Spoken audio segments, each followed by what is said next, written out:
The public hospital smelled of disinfectant and exhaustion.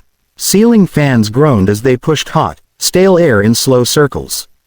Billionaire Rayan Halim, flanked by his assistants and security, walked through the corridor with the usual mix of disinterest and impatience. He was only here to sign off a small renovation project, something his PR team insisted on. But then it happened. A scream, not loud, but raw, cut through the building. "Please, someone, please save my daughter." Everyone turned. A young woman in a faded shawl stumbled into the corridor, clutching the limp body of a small girl. The child's head fell back unnaturally, lips pale, eyes half open. Her breathing was shallow, almost invisible. The mother, Amina, dropped to her knees. "Doctor, anyone, please don't let her die." The staff looked defeated. One doctor approached Rayan nervously. "Sir, the pediatric wing's ventilators all broke down last week. We've been transferring severe cases all day. But there's no ambulance available, and private hospitals won't admit without an advance payment." Amina's voice cracked. "I'll wash floors, I'll beg, I'll starve, just save her. She's all I have." Rayan should have walked away. People begged him daily. For money, for help, for opportunities. He had trained himself not to listen. But this was different. Maybe it was the way the child's tiny hand dangled motionless. Maybe it was the hollow hopelessness in the mother's eyes. Maybe it was the memory of his own sister, whom he had lost at that age, a wound he never acknowledged. "Doctor," Rayan said quietly, "what does she need right now?" "Immediate transfer, a ventilator, and a pediatric ICU. Or she has minutes left." Amina looked up with terrified hope. "Please, sir, I don't know who you are, but please save my daughter." Rayan stepped forward, surprising even himself. "You're going to the best hospital in the city." The doctor blinked. "Sir, my helicopter is on the roof," he interrupted. "Prepare her. No delays." Amina gasped, tears streaming down her face. "I can't pay for." "You won't," he said. "Just go with her." Within minutes, nurses rushed the child onto a stretcher. Rayan walked beside Amina all the way to the rooftop, ignoring the cameras, ignoring his staff's shock. As the helicopter blades roared to life, Rayan placed a reassuring hand on Amina's shoulder. "She's going to live," he said, almost as a promise to himself. The helicopter lifted into the sky, carrying a mother's last hope and a billionaire who had just done something completely out of character, and had no idea how much it would change his life. The helicopter touched down on the rooftop of City Heart Medical, the most advanced hospital in the region. Doctors in crisp uniforms ran forward, taking the stretcher with military precision.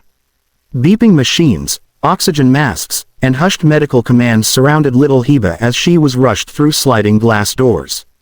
Amina tried to follow, but a nurse gently blocked her. "Ma'am, please, we need a few minutes to stabilize her." Amina's breath broke. She looked lost, like someone torn from the only thing anchoring her to the world. Rayan stepped closer, unsure of how to comfort her. "You should sit," he said, guiding her toward the waiting lounge.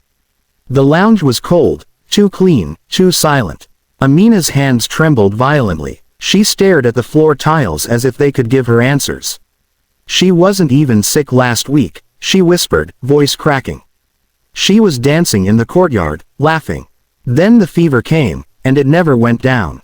All the clinics said to go home. We had no money left." Rayan listened, really listened. He didn't interrupt. For once, he wasn't the billionaire with the perfect suit, he was just a man.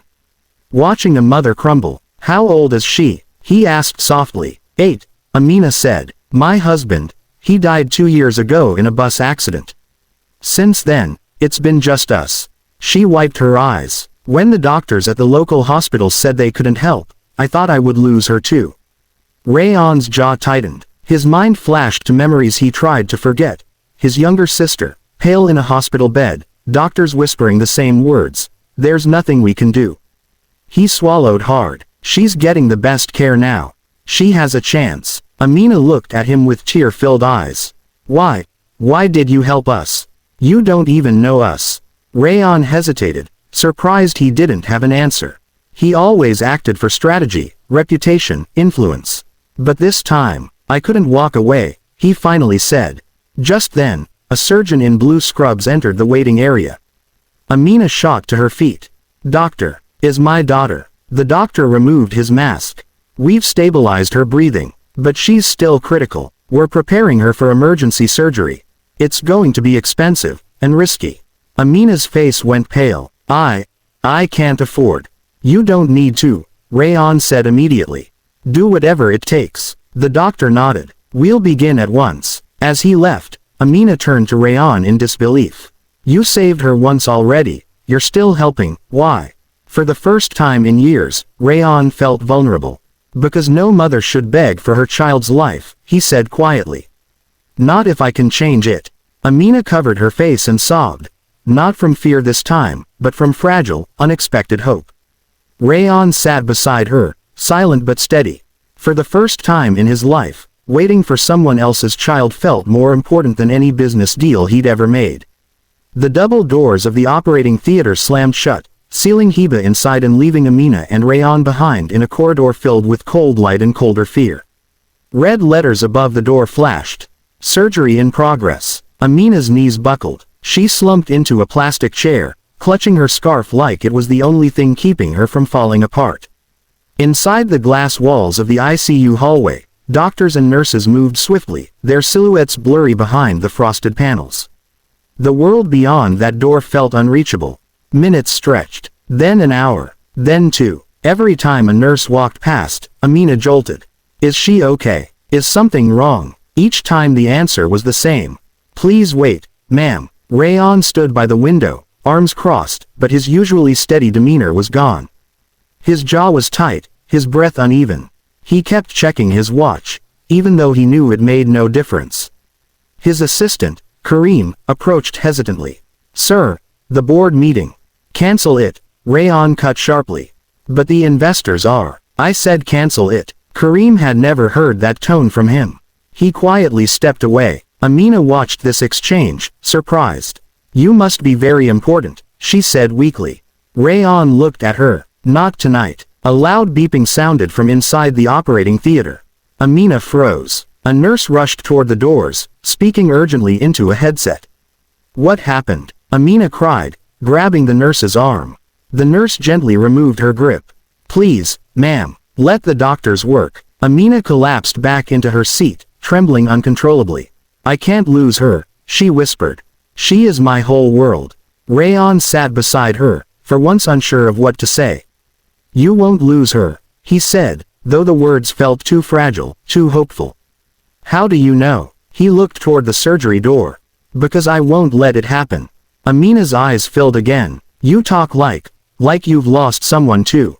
Rayon didn't respond. His silence was an answer of its own. Another hour passed. The lights above the theater flickered and then turned steady. The beeping inside slowed to a soft rhythm. Finally, the surgeon pushed open the doors. Amina jumped to her feet.